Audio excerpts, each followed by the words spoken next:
Good morning, everyone, and welcome to the beautiful Biltmore Hotel and the 12th edition of this unique and wonderful forum. I didn't start as the janitor, but out of graduate school, I did start 43, almost 44 years ago at Port Miami sweeping floors, which I'm very proud of.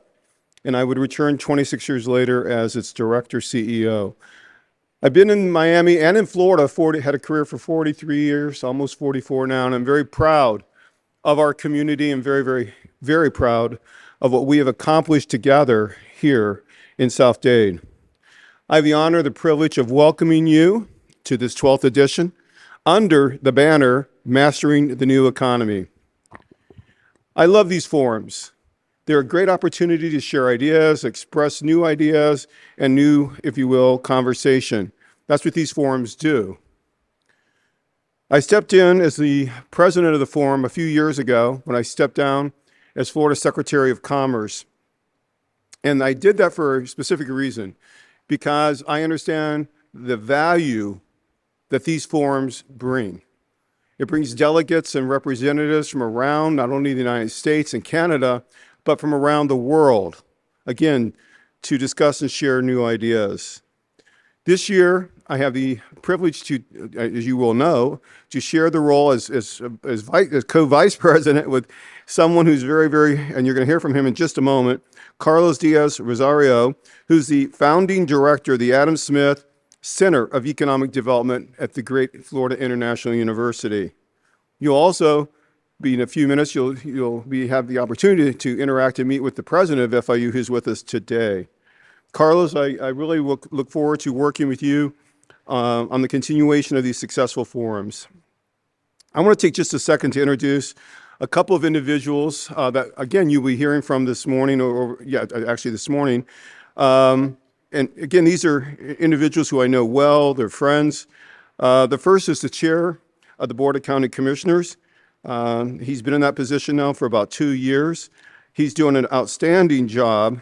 And again, we really look forward to Oliver Gilbert being with us and participating and actually speaking.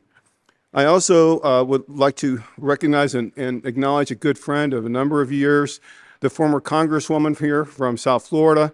She served us well in Tallahassee and in Washington for a number of years. Former Congresswoman Ileana Ros-Lehtinen. She's a good friend. She helped me tremendously when I was CEO, director at Port Miami. Everybody knows Illy. Everybody loves Illy. Now, I have the great honor to introduce another friend, someone who I've known for a number of years, someone who's done an incredible job over the last 3 years, an outstanding job, in fact, as the mayor of Miami-Dade County, Daniella Levine Cava. This is the second time I've introduced her in a few days, so it's a privilege for me. Mayor Cava was elected as Miami-Dade County's first ever woman mayor in November of 2020, 3 years ago. So she's finishing her third year in office. She entered the mayor's office following a nearly 40-year career as an advocate here in South Florida in public service, as well as elected leadership for, if you will, serving our community. And she did this again, both in public office, as well as in her service she's a lawyer, an advocate, if you will, as a social worker. So she has been an incredible leader here in the South Florida community. She was first elected to public office in 2014 as a county commissioner to the Board of County Commissioners to represent District 8. And then 4 years later, she was reelected in 2018. And then, as I said, was elected our mayor just 3 years ago. And we're hoping she'll be reelected again 1 year from now, just right now, actually, of next year. In her 3 years in office, Mayor Cava has led with compassion and aggressively moved forward one of our nation's largest metropolitan governments. She has, again, aggressively sought to ensure high integrity, ethics, as well as leading, again, with great compassion. This has served our community of nearly 3 million residents well. She oversees a budget of approximately $11 billion and has approximately 30,000 employees. She's a good friend. I want to welcome to the podium the mayor of Miami-Dade County, Daniella Levine Cava. Mayor. Good morning, everybody. Yes, definitely a picture perfect day, especially ordered for you.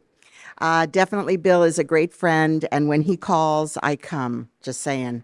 But I also want to say thank you to so many who are here today.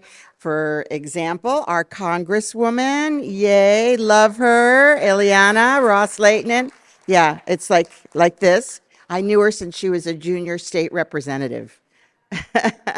And to our wonderful president, Dr. Ken Jessell, thank you. Thank you, Dr. Jessell, for being here and sponsoring. And to all of you from the Consular Corps, all of you from the, let's see, Seaport, I know are here. I saw that group.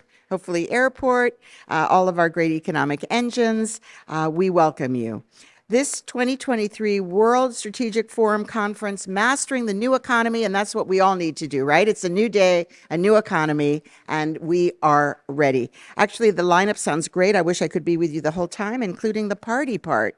But we in Miami-Dade County are a hub. We're a hub for technology, innovation, and entrepreneurship. So very fitting that you are all here today. And I want to thank our hosts once again. So everybody here, beautiful welcome, perfect weather. I know it's going to be hard to stay indoors, so hopefully you'll have some sessions outside. But I think you can tell the energy here is electric.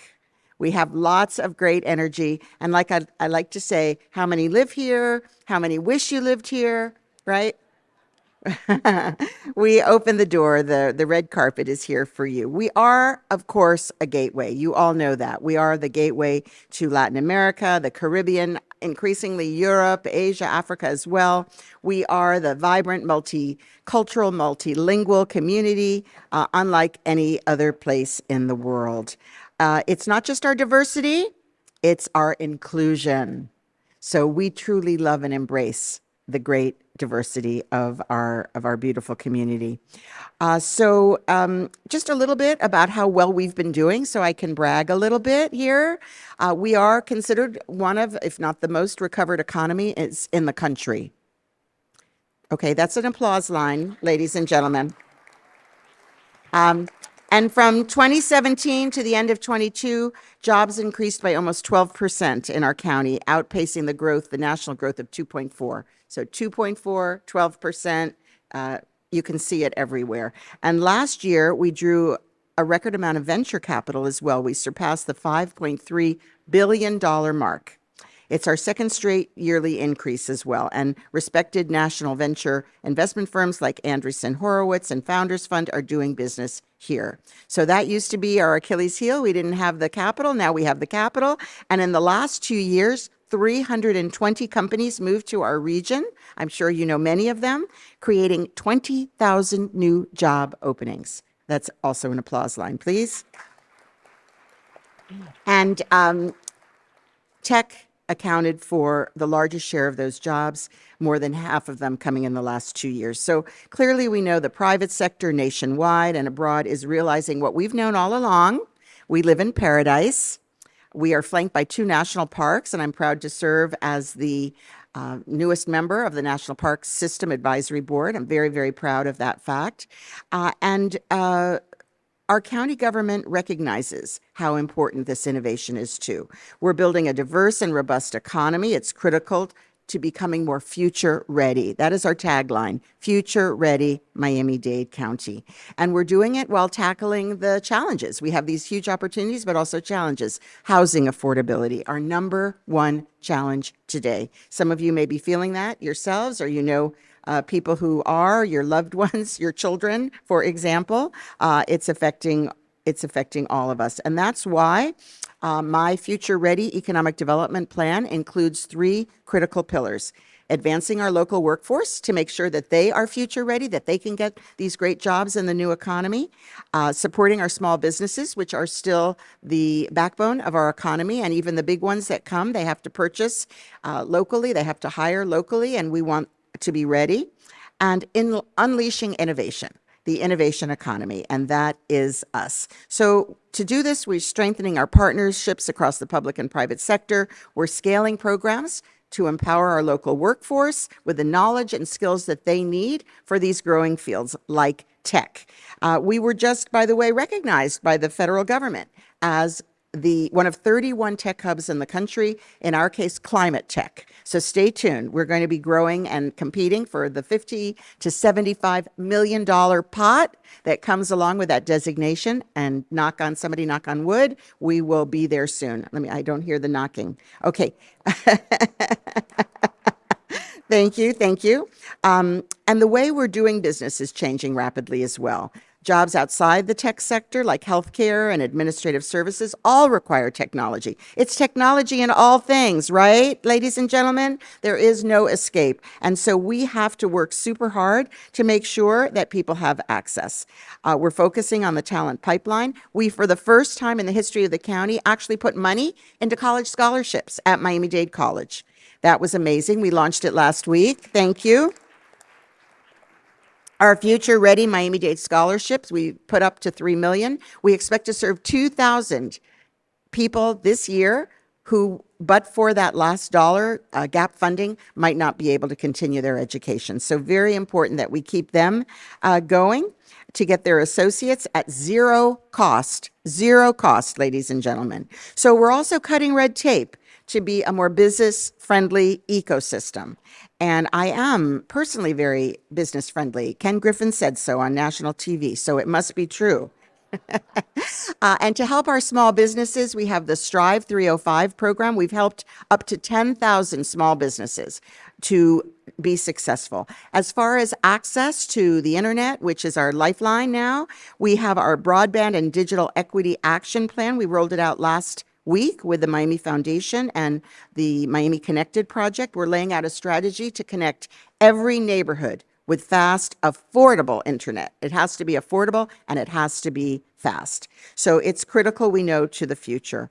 And just to make sure that we stay innovative and on the cutting edge, we launched something we learned about in Israel. On my first trade mission to Israel a year and a half ago, we learned about the Israel Innovation Authority, and we copied it here, the Miami-Dade Innovation Authority. So we're providing grants to companies to solve pressing challenges in climate, health, housing, transit, and more.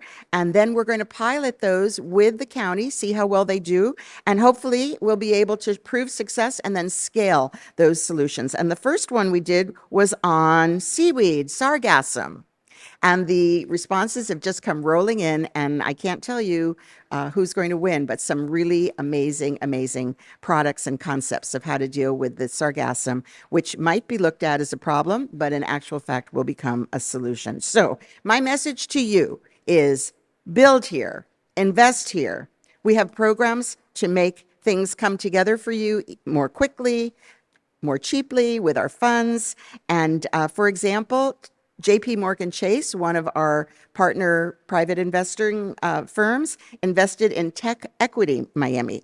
It's a funding consortium that aims to deploy $100 million in philanthropic funding over 5 years into initiatives that remove entry barriers, make our tech industry more equitable too. So we have to be resilient and we have to be equitable, and that is helping us fund software engineering courses for students like UX, UI. Anybody know what that is?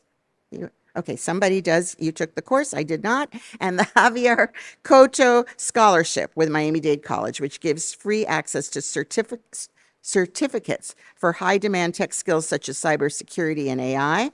And by the way, so many start at Miami-Dade, go on to FIU, finish their education there, and it's a beautiful, beautiful partnership. So I look forward to connecting with you. I look forward to supporting your business success, and we'll just keep on growing together as a hub, as an economic engine, as a future-ready economy. Thank you so very much, everybody. Thank you and welcome. Welcome to the 12th edition of the World Strategic Forum, and the first one brought to you by the Adam Smith Center for Economic Freedom. I know you've heard part of what we do, but let me just repeat it because we're very excited about our mission. We are the newest, and I would dare say with permission from the president, most exciting research center at FIU. We're an independent, nonpartisan think and do tank that aims to inform, to influence, and to inspire current and future leaders to develop and implement innovative, meaningful, and effective public policies to advance economic and individual freedom and human prosperity.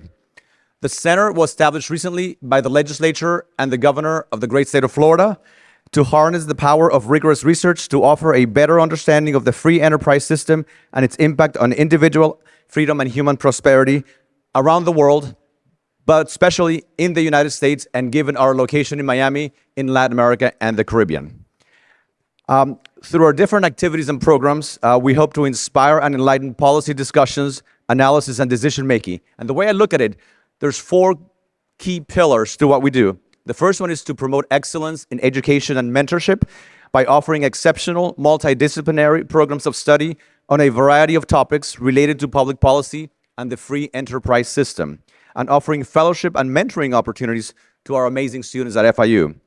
The way I look at it, the crown jewel of these efforts is a program that we established a couple of years ago called the Senior Leadership Fellows that brings to FIU every semester very high-level former public servants, from former presidents of countries to former members of the US Congress to ambassadors, cabinet-level individuals who come to Miami, who come to FIU for a semester to teach. They teach not-for-credit classes, we call them study groups, where they have candid, off-the-record conversations about what they did when they were in office, what they did well, the mistakes they made. And this has been tremendously well received because every semester we bring 4 of these high-level people to FIU, and the lineup is absolutely amazing. You can look at it on our website. Second pillar is to advance research and scholarship. We do this by conducting and disseminating objective, cutting-edge research on the effects of political and economic systems, government policies, and free market economies, again, on individual freedom and human prosperity. Third, engage in public outreach. We host dozens and dozens of workshops, seminars, conferences, public events, just like this one, to allow students, scholars, entrepreneurs, business leaders, policymakers, and other individuals to take part in civil discussions and policy debates to promote a politics and society based on mutual respect and understanding. And fourth, to improve public policy. We hope to provide a platform where decision makers can find the information and the analysis they need to better understand complex problems and solutions and make more informed public policy. That is what we do, and that is why we're so excited to be co-hosting this magnificent forum that we hope it's the first one of many, many forums that we're going to do in collaboration with the International Economic Forum of the Americas, a partnership that we're so grateful to have, and that hopefully will yield many, many fruits going forward. Now, I want to introduce to you a couple of people that are very, very important to our center. The first one is a member of our Board of Advisors. We have several members of the Board of Advisors here. I shouldn't mention any one of them in particular because I'm going to forget some, but how can I not when I'm looking at Ambassador Paula Dobriansky, a member of our board, Ambassador Martin Silverstein, another member of our board, Javier Cárdenas, Eric Bethel. We have a few members of the board, and representing them is the person that I'm going to introduce to you in a few seconds. Somebody who is absolutely amazing, a good friend, and a true legend of this community. She is the first Latina ever to be elected to the United States Congress. She became chairwoman of the subcommittee in the Western Hemisphere, the Middle East, areas very important to this community, and eventually chairwoman of the Committee of Foreign Affairs of the U.S. House of Representatives. More importantly, she was part of the first cohort of senior leadership fellows at the center and did such an amazing job that we've asked her to remain affiliated, and she's now a member of the Board of Advisors. So, Ileana, thank you. No, we're so grateful, Ileana, for your leadership and for your service and for being a member of our center. You want to come up here, Ileana? Congresswoman Ileana Ros-Lehtinen. Muchísimas gracias. Buenos días, Miami. Okay, Coral Gables, technicality. But Carlos, thank you for that wonderful, warm, friendly introduction. You heard from our terrific mayor, Daniella, all of the statistics, all of the numbers and figures that show you that this is a dynamic place to live, to work, to grow. And I've grown a lot. Good breakfast here. But I'm here to brag about my alma mater, Florida International University, the Adam Smith Center for Economic Freedom. I am just so gosh darn proud to say that I'm an FOC, friend of Carlos. Now, I get the opportunity, along with my fellow alum, Paula Dobriansky, of being a fellow at the Adam Smith Center to travel all around the world. She just got back from Mexico City. I was there 2 weeks ago, and we travel the world. We go to all of these conferences. But let me tell you, I rarely see a center as dynamic, as energized, with a student body that is so interested, so thirsty for knowledge, so involved as the students at the Adam Smith Center. So I am so glad that our fellow Florida legislators founded this center. Carlos is the founder, the first person to take this on. And what he has built is an empire with some exceptions, of intellectuals, of thought leaders, of folks who want to move this world to a more peaceful place, to build bridges and not tear them down. And this is what the Adam Smith Center hopes to do and is doing every semester by proposing the Adam Smith principles. And that is to have a strong economy that will give you a good community, that will give you a good nation. And founded on these principles of economic freedom, that's what the Adam Smith Center is all about.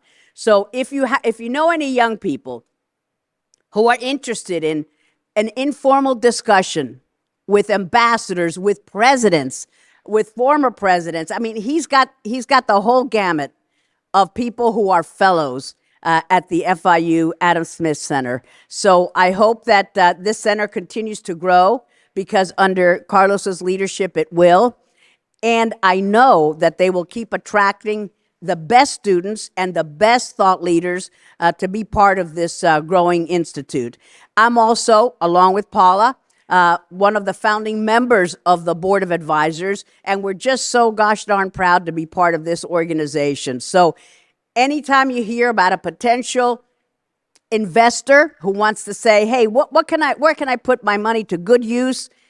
Of course, first of all, FIU in general, but specifically the Adam Smith Center for Economic Freedom. Carlos, thank you for this invitation. I know that I was supposed to speak about world affairs and whatever. I wanted to speak about you and what a great person you are and what a great director you are, because the president of FIU is going to be speaking after me. And I want the president to know what I think and what all of us former and present members of Congress think about this great director, Carlos Diaz-Rosillo. Gracias, Carlos. Wow, thank you. Being the first Latina elected to the U.S. Congress is hard. You know what's even harder? Staying there for almost 30 years. And now you can see why. Her constituents elected her for 15 different elections for a total of almost 30 years. Thank you, Ileana. All right, now it's my pleasure to introduce to you the leader of Florida International University. I'm sure he's going to go over some rankings, how fast we're rising in the ranks and how amazing we are. But part of the reason why we're so amazing is because we have amazing leadership. So in about 30 seconds, I'm going to try to encapsulate Dr. Jessell's resume. He's our sixth president at FIU, as unanimously approved by the University Board of Trustees and confirmed by the Florida Board of Governors. Before leading our great university, Dr. Jessell served as Senior Vice President of Finance and Administration and Chief Financial Officer at FIU, a position he held for 13 years. Prior to his time at FIU, he served for 26 years in senior leadership positions at FAU, Florida Atlantic University, where he started his professional career as an assistant professor in the Department of Finance and Real Estate. His teaching and research interests are in the areas of financial management and real estate finance and appraisal. He received his undergraduate and graduate degrees from Florida State University, so a true Floridian, and we could not be more honored and excited to call him our president. Mr. President. Thank you very much, Carlos. Congresswoman, thank you so very, very much. I think I want to have you come up here and do my presentation. You are a true Panther. You are a true leader and a true representative of our community. So let's start. Good morning, everyone.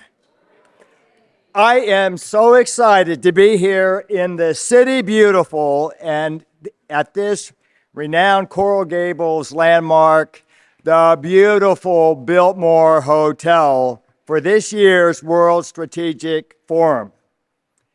In the room today, I see many familiar faces. Some of you are FIU alumni who are great advocates and supporters of FIU, one of our nation's top public research institutions, and of course, you are supporters of our amazing South Florida community. Now, you have already heard a few things already. Tom Hudson, our MC, talked about the impact of South Florida, and he is truly correct. The South Florida community represents about 36% of the GDP of the state of Florida. And indeed, Miami-Dade County itself represents 16% of Florida's GDP. That's very amazing and very impactful for our state and our region. If we were a state on our own, Miami-Dade County's population would rank us as the 36th largest state in the country. And believe me, our GDP of about $160 billion each year would rank higher than number 36 in terms of state. So we are very, very meaningful and impactful to our state.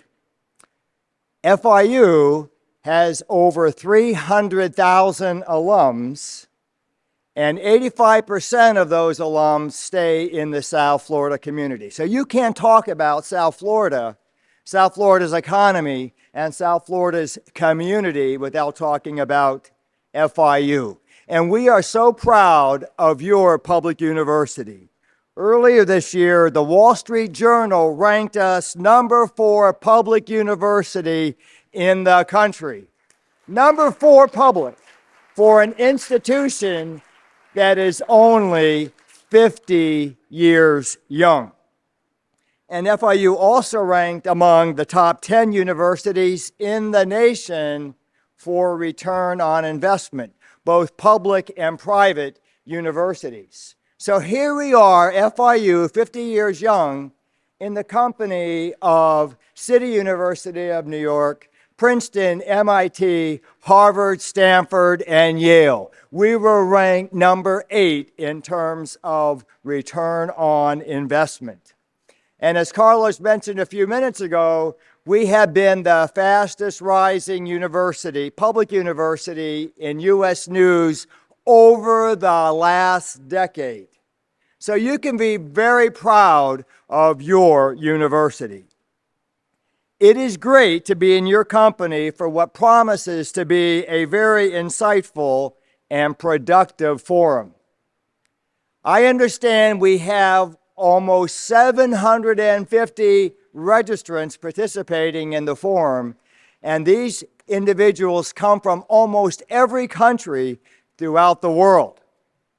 This year, FIU's Adam Smith Center for Economic Freedom is proud to co-host the World Strategic Forum. And I would like to echo the comments made earlier and thanking Carlos Diaz-Rosillo, our founding director, for his leadership and his partnership in bringing FIU together with WSF. Carlos, thank you very much, and thank you to your teams for your hard work, innovation, and insight.